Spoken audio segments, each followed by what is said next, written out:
नमस्ते दोस्तों, आपका स्वागत है हमारे channel relaxing sounds and stories में, जहां हम लाते हैं दिलचस्प कहानियां जो आपको सोचने पर मजबूर करेंगी और आपके दिल को छू जाएंगी। यहां हम आपको सुनाएंगे प्रेरणादायक, रोमांचक और कभी-कभी थोड़ा रहस्यमयी किस्से।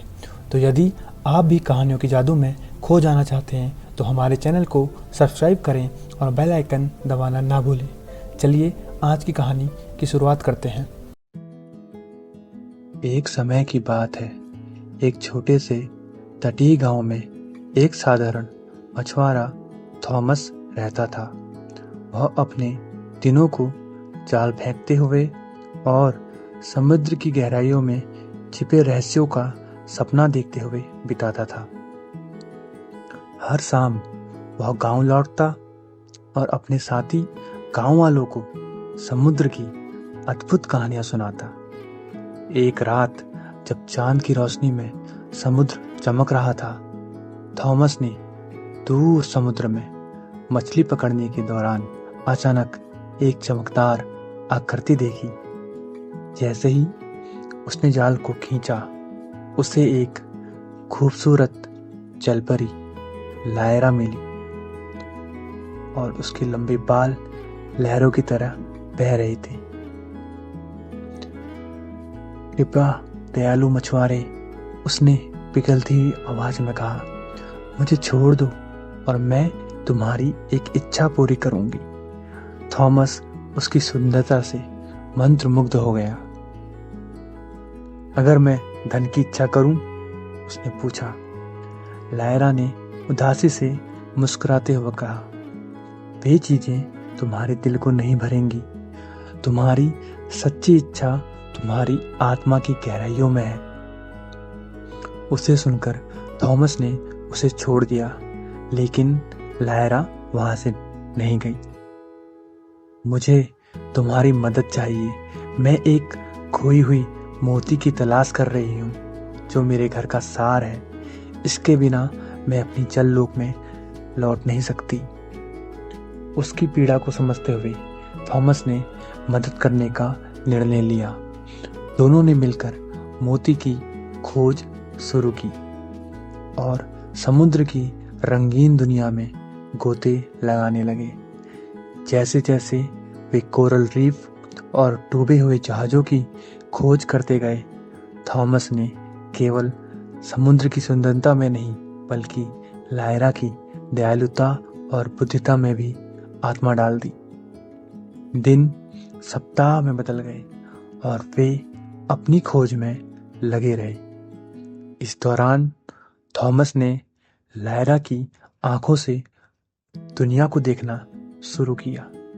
समुद्र का नाजुक संतुलन, हर चीज का महत्व और सभी जीवन की आपसी संबंधिता। हर शाम वे एक दूसरे के साथ कहानियां साझा करते और थॉमस ने महसूस किया कि उसने प्यार, दोस्ती और उद्देश्य के बारे में कितना कम जाना था। एक दिन जब वे गोताखोरी कर रहे थे, अचानक एक भयंकर तूफान आ गया। थॉमस और लायरा ने मिलकर उथल पुथल में वहां से जान बचाई। उस खतरनाक क्षण में थॉमस को एहसास हुआ कि उसका दिल बदल गया है। वह लायरा की बहुत परवाह करने लगा, केवल दोस्त के रूप में नहीं बल्कि किसी ऐसे व्यक्ति के रूप में जिसे वो खोना नहीं चाहता। आखिरकार एक छुपे हुए खाड़ी में उन्हें खोई हुई मोती को पाया जो चमकती रेत में छिपी थी। जैसे ही लायरा ने उसे पकड़ा, चारों ओर का समुद्र एक चमत्कार रोशनी से जगमगा उठा। उसने थॉमस की ओर देखा। उसकी आंखों में खुशी और दुख दोनों थे। तुम्हारी मदद के लिए धन्यवाद, उसने धीरे से कहा, लेकिन अब मुझे लौटना होगा। थॉमस के दिल में दर्द था, लेकिन मैं नहीं चाहता कि तुम जाओ। मैंने तुम्हें प्यार कर लिया है लायरा।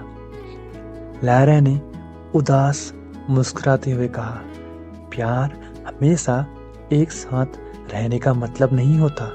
कभी कभी सच्चा प्यार छोड़ने में होता है, जाने में देने में होता है। तुम बहुत कुछ सीख चुके हो थॉमस। तुम्हारा दिल अब दुनिया के लिए खुल चुका है। उस प्रेम का उपयोग करो जो तुमने समुद्र और उसके जीवों की रक्षा के लिए सीखा है।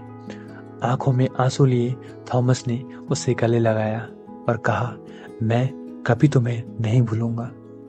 एक अंतिम नजर में लायरा गहराई में समा गई और मोती उसके हाथ में चमक रहा था। जैसे ही वह गायब हुई, समुद्र शांत हो गया और थॉमस ने एक गहरी कमी का अनुभव किया, लेकिन साथ ही एक नई दिशा भी पाई।